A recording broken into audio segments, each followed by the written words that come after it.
Well, we had a plan from the outset to sort of build this framework into the future, because the concept of the show was to posit, an alternate history and a future where the space program never ended. It sort of required that you move the show out of the 1970s. If it started in '69 and just did like a year a season, the program would just not change that much over time. So we knew right away that the show had to be much more ambitious and start jumping, decades in between seasons. And once you made that decision, then it was, okay, we better sit back first and look at the overall plan and what's the big framework going forward. And so we laid out sort of an idea of what each of these seasons were and, sort of detailed them out more or less, in different ways, what was going to define that year and what was going to define the next season and so on.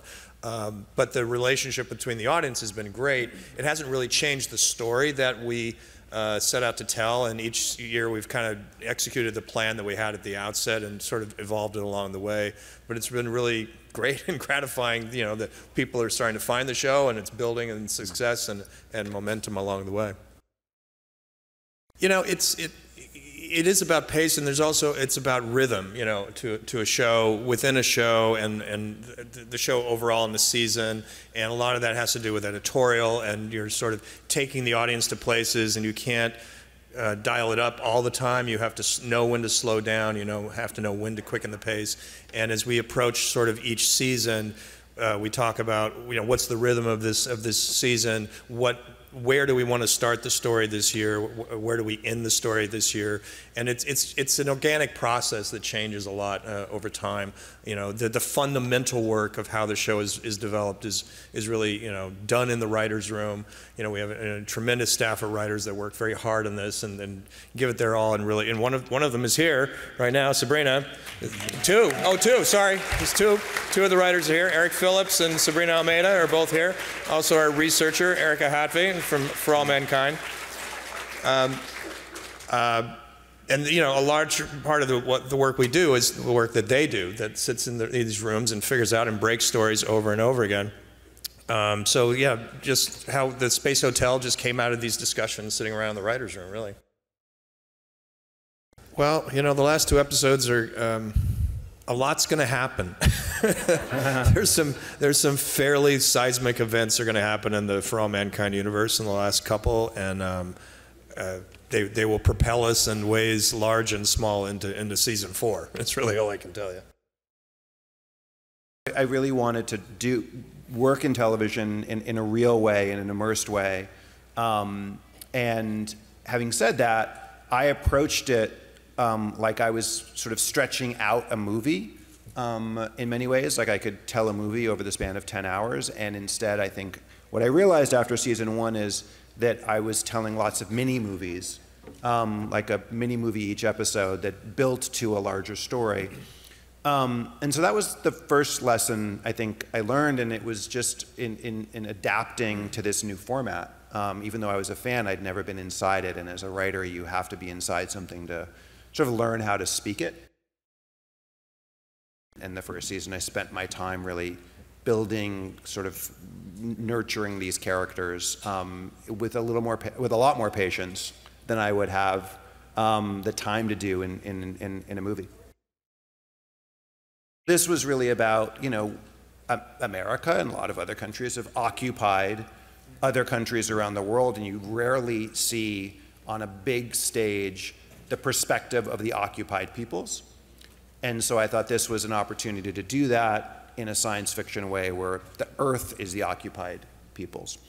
So at any rate, I just was interested to play on an action standpoint and then explore on a character standpoint what we look like in the face of possible extinction.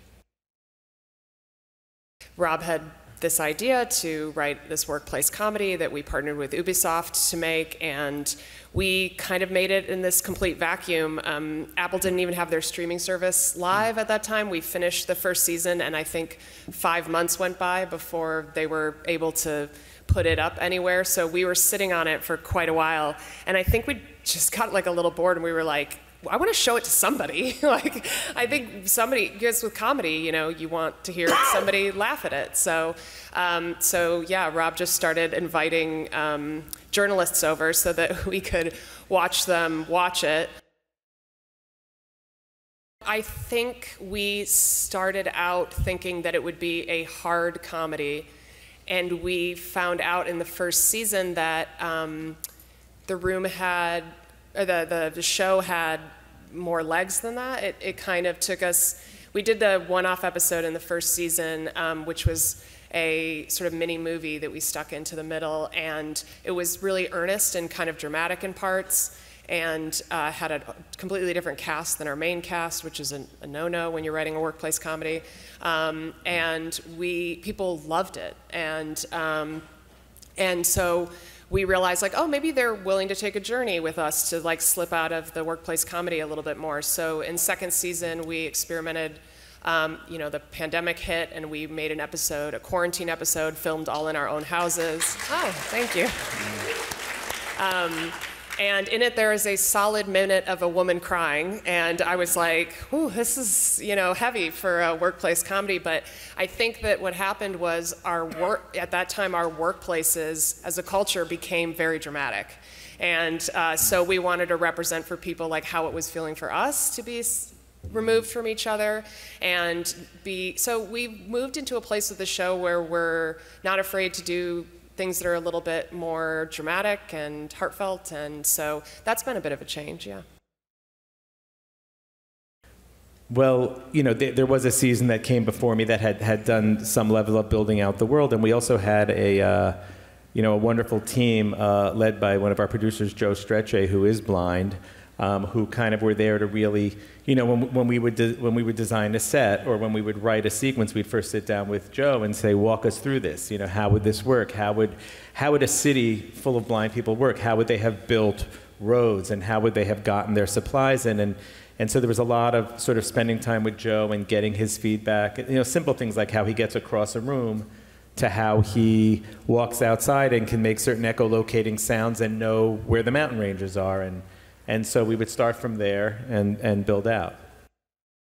The decision to end with season 3 was a function of a number of factors. The first thing was the pandemic shut us down for 5 months while we were shooting season 2.